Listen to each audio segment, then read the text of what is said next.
Good morning, friends. Been a long time. I have been thinking of speaking of addiction because that is something I have also been dealing with, and I know dear ones to my own family who are struggling with addiction. So this will be a series of various practices which one can use to deal with addiction. So one very powerful technique I came across very recently is called the 6 steps of inner bonding. This was created by Dr. Margaret Paul. She has a website also by the same name. So these 6 steps are practices which if we do every day, it will help us eliminate the feelings that are holding us back and connect with our higher guidance, thereby living a life of fulfillment and eliminate the need to cling to any substances for fulfilling us. So let's begin. Like I said, there are 6 steps. The first step is the willingness to feel pain and take responsibility for it. So, the maturity is in sitting with that pain and taking responsibility for,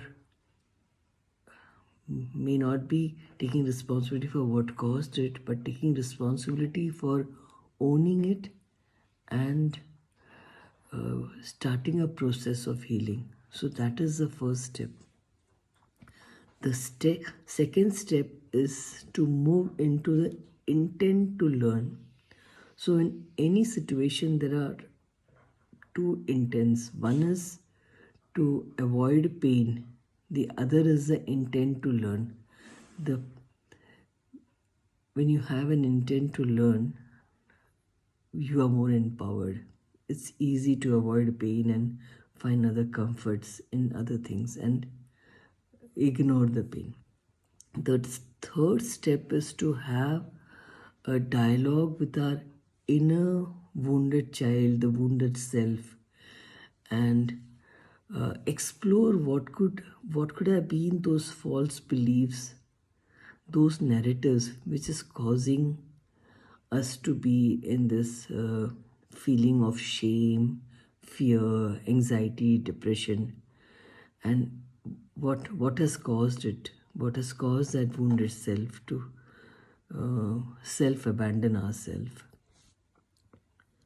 The fourth step is to now have a dialogue with our higher guidance, God, or the source, whatever one may believe.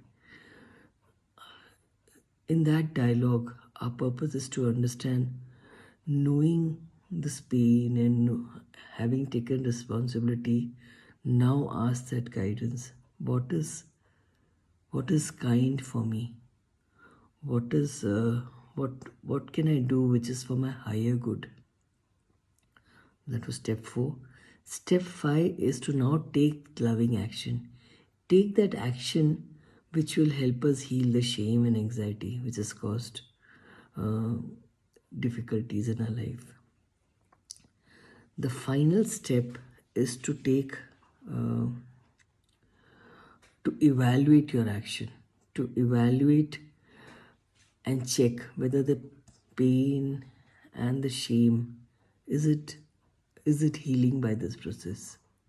If you see it as healing, it will take some probably uh, doing this process for many times. If you feel that it hasn't reduced, start all over again from step 1. So a daily practice of this, I believe, can hold us back from reaching to that drink or reaching to that cigarette or reaching to that sugar craving and being with ourselves and thereby healing ourselves. It is so important to stay with all these feelings and be empowered, because only then can we do the purpose for which God has sent us in this life.